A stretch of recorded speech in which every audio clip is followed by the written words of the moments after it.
Great, everybody. Thanks so much for the introduction. It's so great to be here and have the chance to just give a little bit of an overview of what we've been up to at BITSS and really just introduce the meeting. We have 2 really exciting days ahead of us, and it's really great to be here. So again, I'm Ted Miguel. I'm a professor of economics at UC Berkeley. I'm the BITSS faculty director, and I want to introduce this meeting and kind of look forward to this meeting, but also use this as an opportunity to to look back and just think about the last 10 years, since this is the 10th BITSS annual meeting. So let me start with a little bit of background for those who are new to BITSS or haven't seen what we've been up to lately. BITSS's goal is to improve the credibility of science, with a particular focus on the social sciences, by advancing transparency, reproducibility, and ethics in research. And organizationally, BITSS is part of CEGA, the Center for Effective Global Action, which is based here at UC Berkeley, but has faculty affiliates and student researchers who work with us in many universities in the US, and also we have networks internationally. So BITSS has 3 main pillars of our work. The first is to generate evidence. We've promoted the generation of meta research. So really, research on research to better understand the scientific process and how we can make it more open and credible. The second pillar of BITSS's mission is to increase access to education about open science. We've, as I'll talk about, today, we've developed a number of different training courses, curricular resources, and we've supported others who want to carry out training to really advance the goals of open science and open social science globally. And finally, a third pillar is to strengthen the overall scientific ecosystem. And this is something we've worked on for a number of years, but our work in this area has really accelerated in the last few years. With the promotion of policies to promote open science, as well as new digital infrastructure that I'll talk about. So again, let me give you a kind of overview of what we've been up to, and then I'll introduce the specifics of the meeting today. So a little bit about our history. There has been interest in improving the transparency of social science for decades. There have been voices even back, many decades, highlighting the limitations of our work and the way we do our work, and how in many ways we're not living up to the highest scientific ideals. What's changed recently is there's just been such an acceleration of progress in this area. There were some earlier efforts that were important, including what we have here on the slide. In 2005, the American Economic Association took a pioneering stand in favor of data sharing, but it's really in the last decade that we've seen progress across multiple social sciences, and BITSS has been part of this effort really from the beginning. So in 2011 and 2012, there were the beginnings of some reproducibility projects in psychology, a registry in political science, the EGAP registry, and 10 years ago, BITSS had our first annual meeting. We were focused in that first meeting on issues around pre-registration and pre-analysis plans. Those were very new, almost like unknown in the social sciences at that time. That first BITSS meeting, I think, raised awareness. The first BITSS meeting was attended by scholars across different social science fields, and really shed light on how many common issues there were across our fields. From there was, again, really an acceleration of change in this field. It's been a really exciting last 10 years. The Center for Open Science was founded. The American Economic Association started the RCT registry, and registered reports became mainstream. And registered reports have now taken off across different fields. A couple years later at BITSS, we had our first, what we called at the time, Summer Institute, and that's a multi-day training course to really bring the latest knowledge and tools and understanding of these issues to students and postdocs and faculty. Now we call those training courses our RT2, and I'll tell you more about them in a minute. Again, during this period, 5-6 years ago, there were multiple seminal publications, some around publication bias, others with new guidelines. And we at BITSS also moved into new areas, funding meta research through our SMART grants, awarding prizes, the Lima Rosenthal Prize for leaders in this space to really raise awareness of their issues. And we also started funding members of our network to carry out their own trainings and their own open science activities through our Catalyst grants. So again, it's been a period of very rapid change. Just in the last 4 or 5 years, again, the pace has continued to accelerate, and the nature of work on research transparency has changed, including here at BITSS. In the early days of this movement, there was a tremendous focus on just understanding the issues and raising awareness about the issues. In the last 4 or 5 years, there's been a big push towards testing what works and moving towards solutions. And we've seen that with our own work here at BITSS, including through the development of new digital infrastructure tools that can help solve some of the problems that we face in social science research. What I put here on the slide, I can't even go through all of these, is some of the kind of landmark activities in BITSS's own evolution in the last 5 years, from new training courses and textbooks to promotion of registered reports, also known as pre-results review at a major economics journal, to expanding the global scale of our RT2 training programs. These have all been major steps forward. We've also moved into influencing policy, both policy within the scientific space and also public policy through the development of open policy analysis, OPA. So, this is a timeline. I'm going to get into a few of these in the next few minutes, but what we have here at the bottom in 2022 is our 10th BITSS annual meeting. That's what we're doing here today. As I think back to all of the previous annual meetings, I can kind of think almost meeting by meeting about the breakthroughs that were made at those meetings, the new connections that were made, the new understanding that we gained across fields, the new co-authorships that were forged when people with a common interest in research transparency from different disciplines got together to talk and share their experiences. So it makes me wonder about what kinds of really great innovations and ideas are going to come out of today's and tomorrow's meeting. I will say that we have registered hundreds of registered participants for today and tomorrow's meetings from dozens of different countries around the world. So the open social science movement, the research transparency movement, just continues to grow, and it's exciting to meet up together in this annual meeting. So let me show you some photos of annual meetings through the years. Again, this is the 10th one. The first one took place in 2012 at UC Berkeley, and there were, again, colleagues from multiple different fields there, many of whom were just beginning to craft new initiatives. So it was at that meeting that the name BITSS and the idea for an initiative on transparency in the social sciences was born. That was right at the time when Brian Nosek and colleagues were just beginning to formulate ideas around the Center for Open Science, and similar initiatives in other fields were being born. Through the years, the kinds of activities we've undertaken have changed. For a number of years, we were able to recognize new leaders in the field through the Lima Rosenthal prizes. You can see a photo there of the meeting about 5-6 years ago with leaders from health sciences, economics, psychology, computer science, et cetera, who were all recognized for their work as leaders in this space. We've been really fortunate to have provocative and creative voices in many different fields. Betsy Levy-Palak in 2018, and then the 2019 panel facilitated conversations across disciplines that really rarely happen. So many of our conferences are siloed within our own fields, and BITSS is a space where folks who are thinking deeply about how to improve the science get to interact with scholars from 5, 6, 7 different disciplines and really understand how we can make progress together. So again, it's a very special space, and I'm looking forward to continuing the tradition today at our 10th annual meeting. So again, for all of us who've been involved in BITSS for a while, it's amazing to think it's been 10 years. So, it's just a good moment to reflect.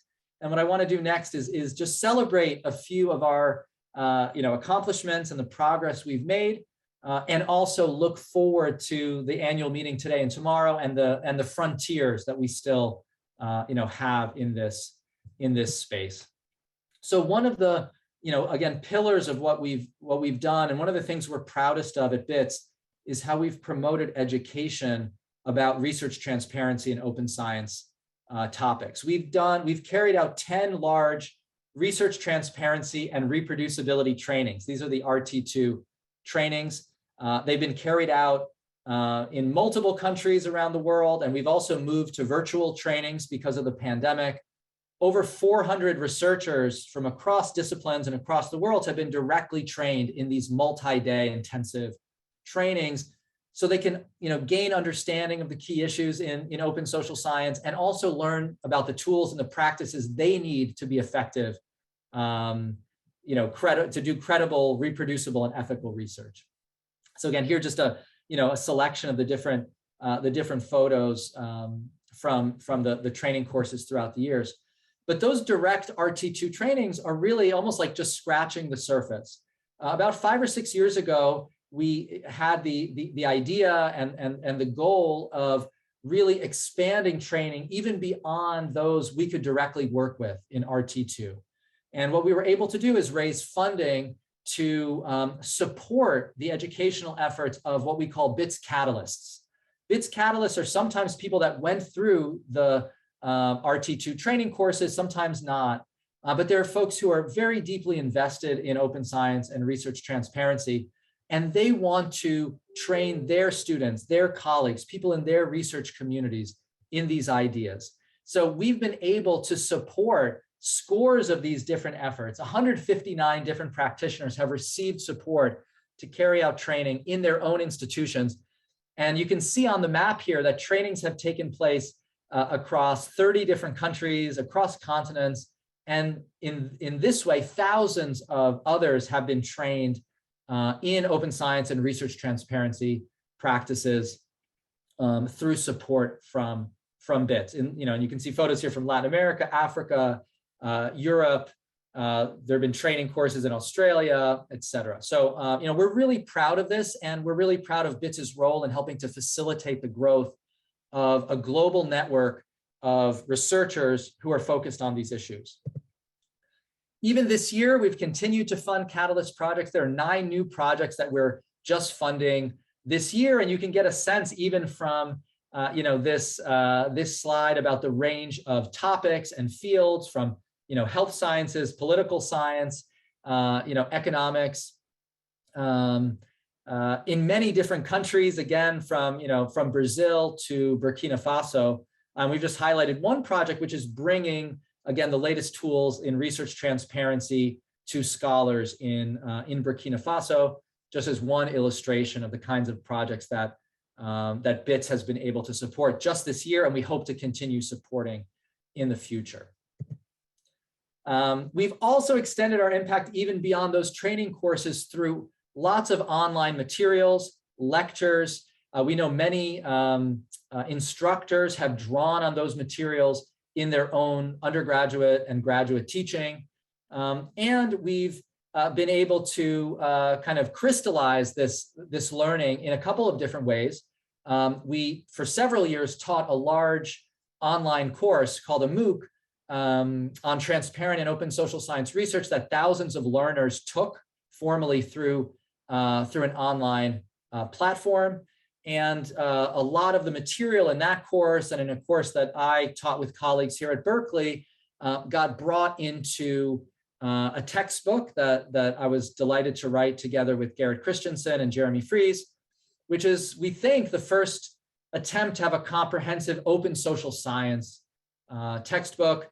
The book is being used in courses around the world. We've distributed hundreds of free copies to students and instructors in many parts of the world to continue the dissemination of these ideas, these really important ideas about how to do transparent social science research. The second pillar of BITSS's work is evidence and generating evidence. Here, we've been lucky to be able to fund studies on meta-research studies, studies on publication bias, studies on how to best address issues of credibility and ethics in social science research. So our SMART program we carried out for a number of years. We ended up funding dozens of different studies across fields, from economics to political science, public health, and sociology. And actually, this has been an incredibly high return program in that over 50 publications have come out of this funding, including publications in really influential journals that are widely read globally and can continue to influence the debate and increase awareness and understanding of these issues. I've just highlighted a couple here. There have been studies on how pre-analysis plans are affecting political science, and also how different publisher and editorial policies could affect p-hacking and publication bias in economics.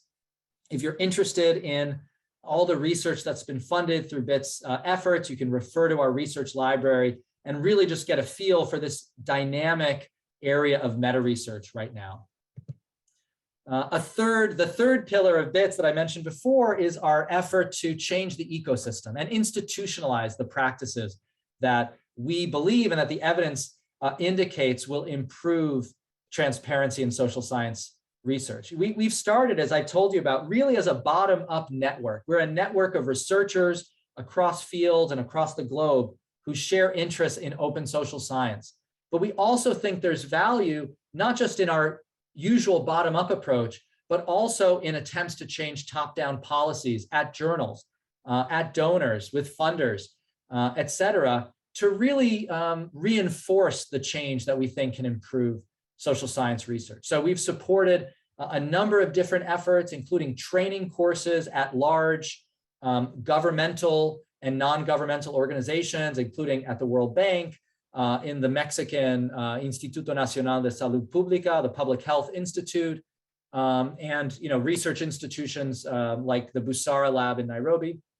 We've also worked with important journals like the Journal of Development Economics to provide guidance for scholars who are engaging in new practices, such as submitting articles for pre-results review. There's been also a lot of work around policies regarding protocol development.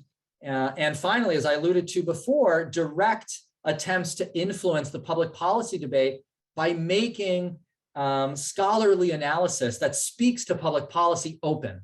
So this is called Open Policy Analysis, OPA, and several influential OPAs have already been carried out by members of the BITSS team. So let me just say a word or two about some of our latest efforts to influence the ecosystem. These are things you're going to hear about just in a few minutes, because after this opening, we're going to turn to a discussion of them. One is the social science reproduction platform, and you'll be hearing a panel on this led by Alex Bogdanovsky and Felipe Gonzalez, as well as Abel Brodeur.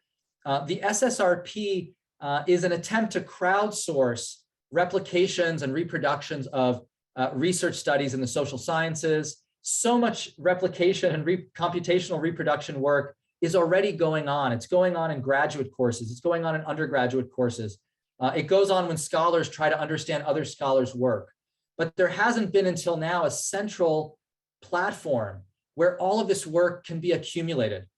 Instead, people often just reinvent the wheel every time they examine an existing research finding. So we think SSRP can be very important and influential in helping us understand how reproducible our work is and improve replicability going forward. It's just been launched really just a few months ago, but there's already hundreds of users and hundreds of ongoing and completed reproductions, and we expect these numbers to continue to rise. So you're going to hear more about SSRP in a few minutes. The second piece of the ecosystem that we're building up is the social science prediction platform, SSPP. This was launched about 1.5 years ago. The goal of the SSPP is to crowdsource forecasts or predictions about research study effects and impacts. This is very useful for scholars in understanding what the range of priors are among researchers or among policymakers, whoever is feeding these forecasts onto the platform and can really give us a sense of how informative our results are.